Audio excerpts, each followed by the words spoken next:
Okay, good morning, everyone. Welcome to our session. We are going to be talking about customer experience and creating lasting connections. My name is Melissa Dixon. I am Director of Content Marketing at BigCommerce. I'll be your moderator today, and I have two highly skilled e-commerce experts who are going to share their insights with us. So Meghan Stabler is Senior Vice President of Marketing at BigCommerce, which is a leading e-commerce platform known for enterprise e-commerce simplified. She's a seasoned executive with deep experience in all aspects of marketing, product management, strategy, digital transformation, and a joy to work with. And we are also thrilled to have Daniel Burrow, who is VP of Growth at UPLIFT Desk.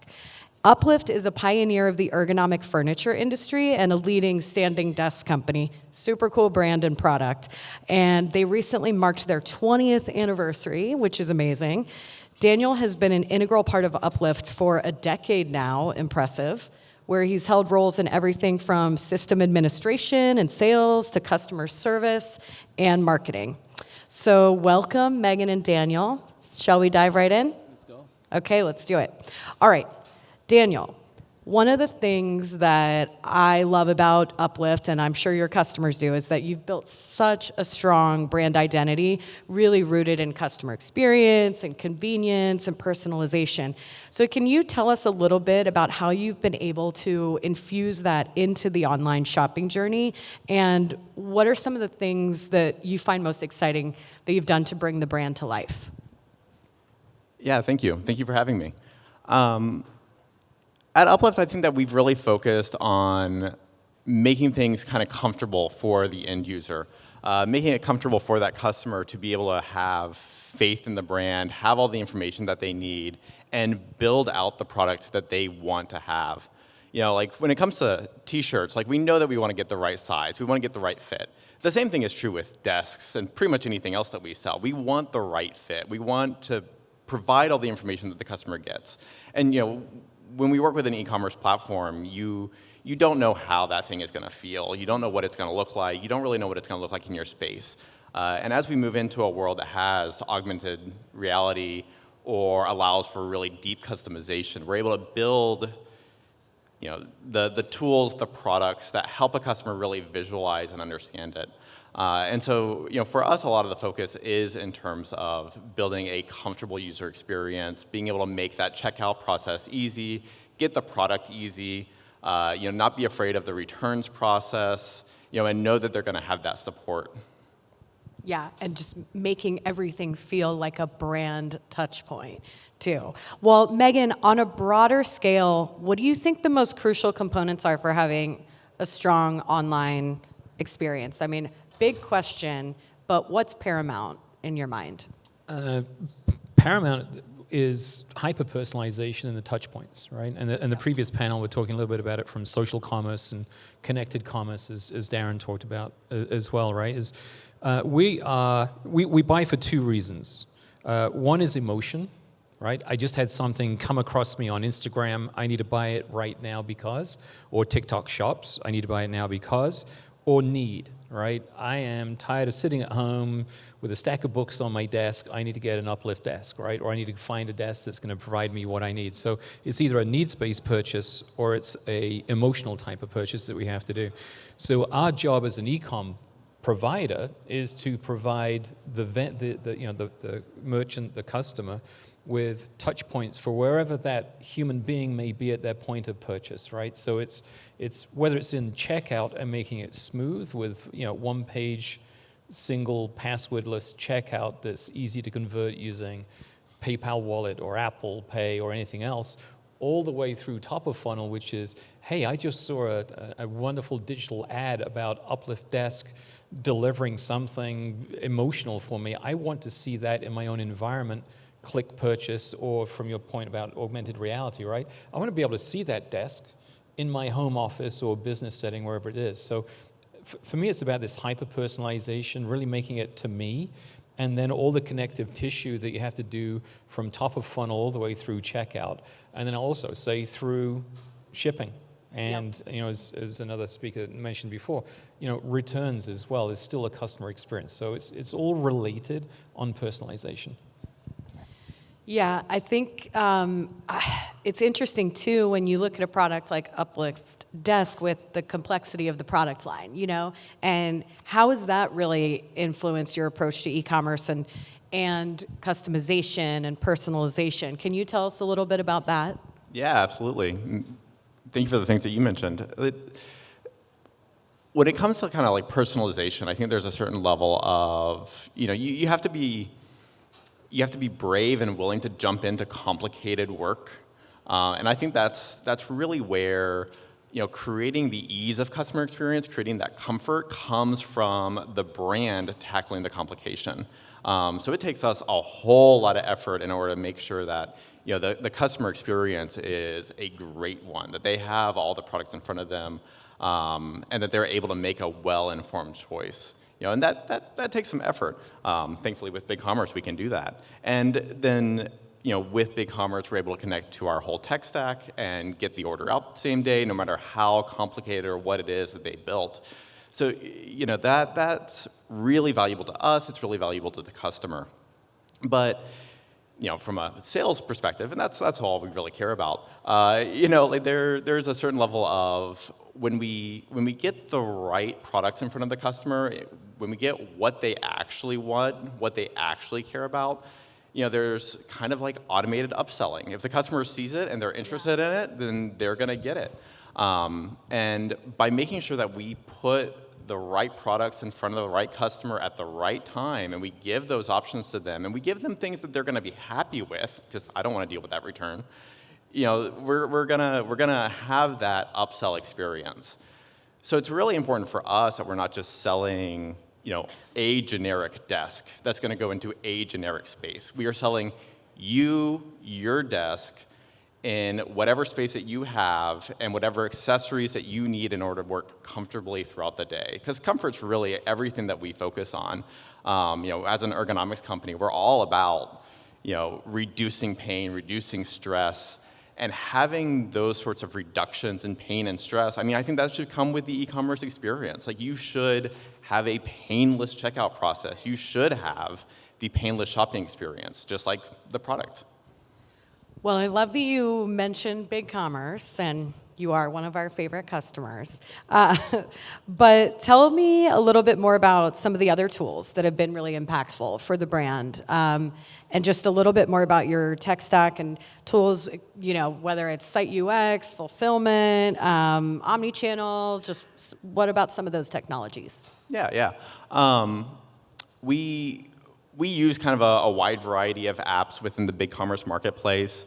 That's always one of the first things that we kind of ask anytime we're talking with a new vendor. It's like, okay, cool, what's your API connection? Do you have an app? How is this going to connect to everything else that we're using? So we take the order through BigCommerce, we bring it into NetSuite, our ERP, we handle a lot of our shipping through there, and then those two programs are able to really connect and talk to each other. In addition to that, we have everything from the tax calculation software that connects to both systems. We have Contentful and 3Kit for managing a lot of our programs within BigCommerce. And especially like within 3Kit, we've been really focused recently on building out that customization experience and the augmented reality. That's something that we just launched last month. Is now having the user be able to build out their full desk and take that fully customized desk and place it into their space visually with their phone. And having that option, as well as being able to take that to our B2B customers. And when they're outfitting a 50-person office and being able to walk around with their quote that was sent to them via email, but then they just click this link and it opens it up in BigCommerce, already pre-built, ready to go, and they can just walk around their space and see, okay, this desk is over here, that desk is right there, this desk is over here, and that's how this is all going to be laid out in this space. What kind of early results have you seen? I'm curious. Like, has it increased engagement? That's one of those funny things where it's really hard to measure some of those results. What we've seen is a lot of excitement with our sales team in the way that we're able to communicate about information. And I think more importantly, what we've seen is a decrease in customer confusion. So what it's really doing is buying a complicated desk product can be difficult to talk about, right? It's hard to send an email that summarizes, okay, you're getting 200 desks, then here's what they all look like. Now that we have this sort of technology, it allows the customer to really easily understand and comprehend, what sort of product that they're getting.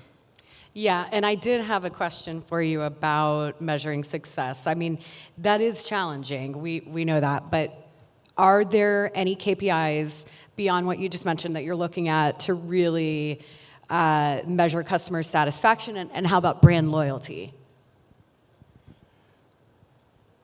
I think brand loyalty is tricky.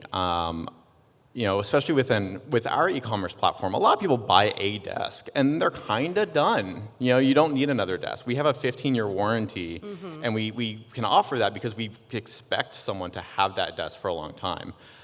So for us, how you visualize brand loyalty is in terms of what are we seeing in terms of growth in certain markets. Yeah. If you buy an UPLIFT desk, are you telling your friends about the UPLIFT desk? Are you talking about, oh, my back pain has decreased, or I'm feeling so much better, or so much more energized? And then do your friends start buying UPLIFT desks? So, are we seeing it within a general market? Are we seeing that word of mouth splintering? Are we seeing referrals come in? Those are some of the key things I can look for with success there. Now, I will say that, when I first started with UPLIFT desks many years ago, 98% of our business was new customers. And what I am seeing now is a really high rate of return business. So within our e-commerce platform itself, within BigCommerce, we still get mostly new customers. But within our sales team, they build those relationships and they're able to create a higher sense of return customers. And so, there's a possible red flag there where it's our new customer acquisition is low. But the good side is our business is able to largely run just on the old customers returning to us and the referrals that we're getting. Yeah, that's interesting. So you both have mentioned the concept of reducing friction, which, as we know, is so important. Meghan, I want to jump over to you because I know you have thoughts on this. What are some of the success strategies that you've seen brands employ to reduce friction, especially across channels, and create that seamless experience that shoppers now crave? Sure. Well, the first thing that comes to mind is not necessarily the channels, right? It's starting at the checkout. Yes. Right? Because that we used to have 24-hour news cycles, then it was 140-character Twitter, and now it's instantaneous, right? You've got to make a decision, or my 11-year-old will come into my office and ask for something, I completely forget what I was doing, right? So you've got to capture me in that checkout experience right now. So that seamless checkout conversion is paramount, right? Attracting people into the site and engaging them is also key. And that starts sort of top of funnel, whether you're embedding it with digital experiences, digital ads, or it starts with engaging, as I mentioned before, on the sort of Instagrams and the TikToks, right? But reducing the friction is doing the conversion in Instagram or doing the conversion in TikTok. And I'm sure nobody buys a desk on TikTok, right? They may come to you from it. But if you're in fashion apparel, if you're in jewelry, if you're in those sort of consumer-based product areas where you are finding your consumers are shopping or they're being influenced by the influencers we talked about, you want to be able to capture them right there. So what we enable brands and retailers to do is use technologies like feedonomics. I mean, if we heard somebody talk about Amazon, I think, was up here. I think Mallory may have mentioned it, or one of the other speakers, right? It was Amazon and there's Wish and others, right? Each of these marketplaces or areas or places to go shop at require a different schema. So you may have a product, right? You may have my sort of gold DMs over here, size 10. But the way that it has to be described in Amazon is a little bit different from Wish, or is a little bit different from Instagram, or is a bit different from way the product descriptions are going to be in TikTok. And you've probably got a physical person, a human being, that is managing your inventory. Now, if you scale it beyond, just UPLIFT Desks and all the components you've got into, a Kendra Scott with all the different types of jewelry you have, or you're moving into, high fashion or fashion apparel itself, where the pants or the trousers or the blouses or the shirts you've got come in different sizes, different sleeve lengths, right? Could be different styles to them. So you have multiple variants. All of those things change the way that your product is being described. And now I have to make sure that my description is paramount when it's being placed in any of these marketplaces where I may shop. So smoothing out that, and again, previous panel talked about AI.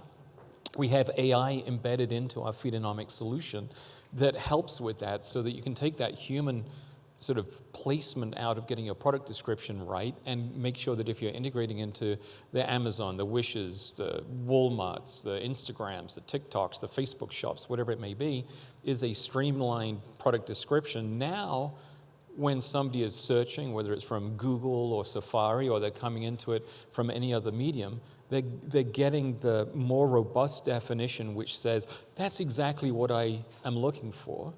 And then they have that emotional, I need to go buy it right now. Then if you have that smoothless checkout experience, you're keeping them and giving them the ability to check out. I mean, for me, being European, living in the States, there's a huge dichotomy in my mind between me being able to use the sort of my iPhone to pay for something when I'm going through a turnstile at the O2 Stadium, or I'm getting on a train in London, or I'm in a restaurant where they don't take my credit card away from me and I don't know what's happening with it, but they bring the machine and the device to me and I tap it, right?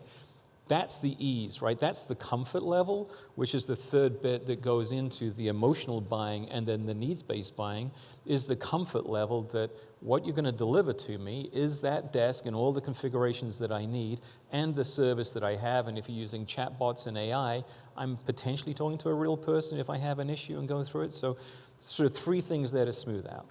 Checkout, attracting people in where they shop, and then the final piece, right, is that sort of delivery and experience of it.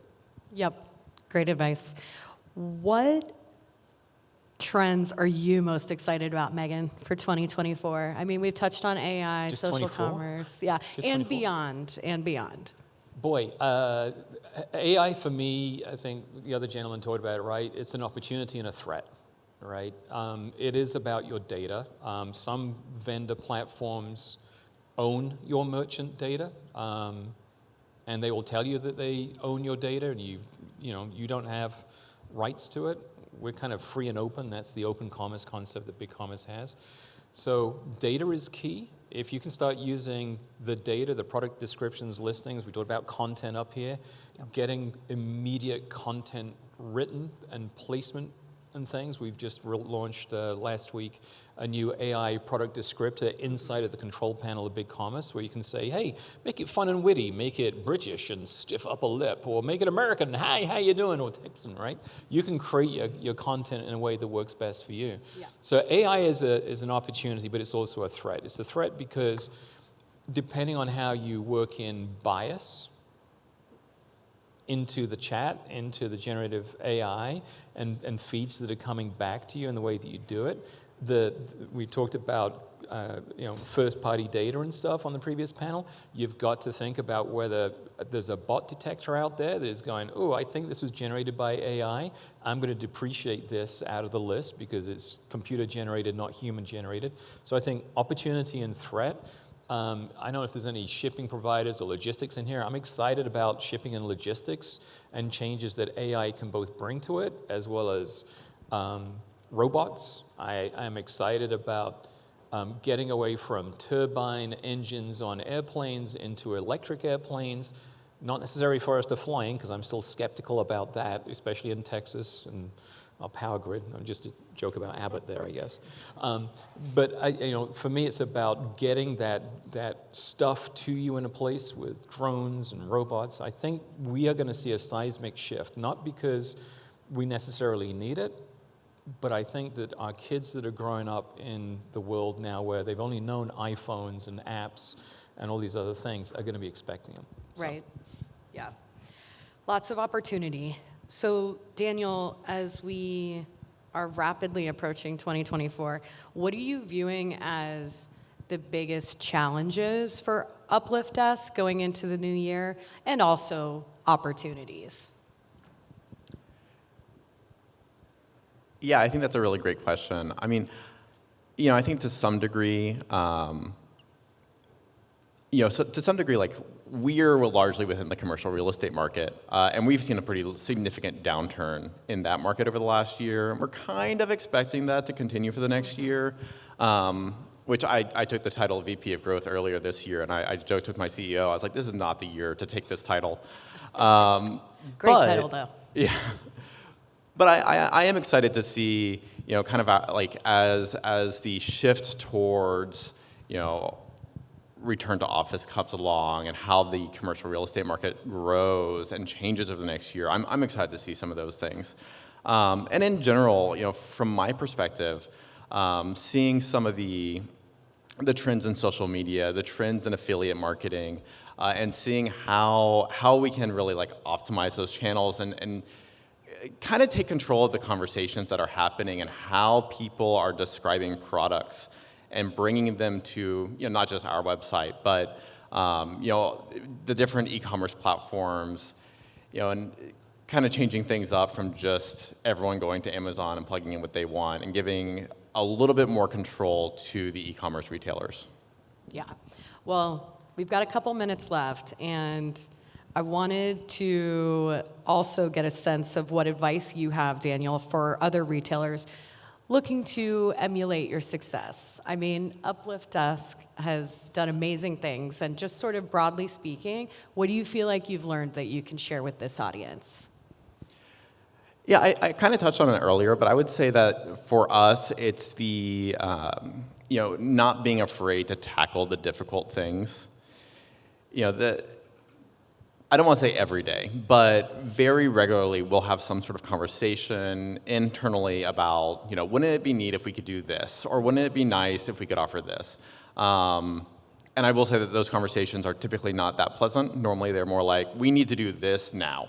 And so then we do it. We figure it out. We tackle the hard thing. We stay at the office until 10 o'clock building this prototype to see if we can do it. We look through all of our documentation. We figure out, like, okay, where are the connections that we can build in order to accomplish something that's going to really improve the customer experience. One of the last panelists was talking about the ability to like check out in email. Yeah. And that's something that, I have fond memories of, 2020, 2019, being like, okay, how do I take, one of our quote emails and make it so that I have a button in there that lets the customer check out immediately. And then when they check out, how do we automate that process to make sure that the finance people know that they checked out, and make sure that our fulfillment people know that they checked out, and our order processing team know that there's no fraud on the order. How do we handle all these different things in a way that, also allows the customer to check out at 3 p.m. and their product still get on the FedEx truck 1 hour later. And all those sorts of hurdles, they are complicated, they are hard, but they are so worth it. And it's just the commitment to customer experience. It all goes back to that. So, Meghan, to close us out, what do you think should be top of mind for brands going into 2024? What is your parting advice? Where are your customers? Where are the ones that you want to attract, right? VP of growth, how are you going to grow, right? With the challenges, whether they're economic challenges, right, societal challenges. We got other things that are happening around the other parts of the world. But what are your customers looking for, and how do they want to be sold to, right? It's the old story of you go into a dealership to buy a new car, right? The first thing I'm going to tell you is that you're going to count down this number of seconds before a salesperson walks up to you and says, what are you looking for? And then they're going to show you the engine. The engine's not what I want to see, right? It's other things. So what are your customers looking for? Where are they looking at? And then how can you prove an ROI, right? Everything nowadays Obviously I do it with my own organization, is, well, what are we going to get for it, right? Not just the outcome, but what is the ROI? And especially in, if you're in retail, you're looking at margins very, very closely nowadays, right? Your cost of goods, shipping stuff in, even raw materials coming in from overseas, it's getting more expensive. Shipping is getting more expensive. Logistics is getting more expensive. So how can you optimize to drive an ROI? And I think for brands and retailers, regardless of being on the BCE platform, the BigCommerce platform, my one set of advice would be look at something like Feedonomics to improve your product data listings. Yep. Because that can give you a proven ROI in 3, 4, 5 weeks and a positive outcome, right? Second thing would be look at your checkout, right? What are you doing and what is the propensity to buy? And then there are other things that you may want to do. You talked about loyalty, right? And a little bit is some of those loyalty vendors and providers that are out there as well, right? Seth Godin, the god of marketing, will talk about humans as being tribe-like, right? Mm-hmm. We want to be in a BMW tribe or a steak-eating tribe or whatever it is, right? Or wine drinking versus beer drinking. So what are the tribes that you're selling to, and how can you turn them into the repeat business and loyalty owners? And when you were talking about, we're seeing a softening in the commercial real estate business, we're seeing these other things, I was thinking to myself, wow, wouldn't it be nice that if on every UPLIFT desk that was installed in a business, you had a 25% discount coupon if you wanted to purchase a UPLIFT desk for home use, right? So my brain is always thinking about how do I sell more, right? And I think that is the one thing that we at BigCommerce bring to the table is how can we help you sell more regardless of the channel, the marketplace, or the e-com, or the business that you are yourselves. And that's why Procter & Gamble and Skull Candy and, we just launched BMW Group and stuff, right? Different types of styles, whether they're B2C or B2B, are finding advantages. All right.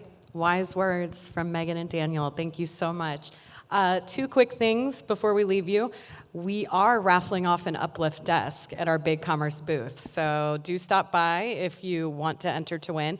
And then we also have a BigCommerce and Bloomreach happy hour tonight at 6:30 at Utopia at the Otis Hotel, so feel free to join. Thanks, everyone.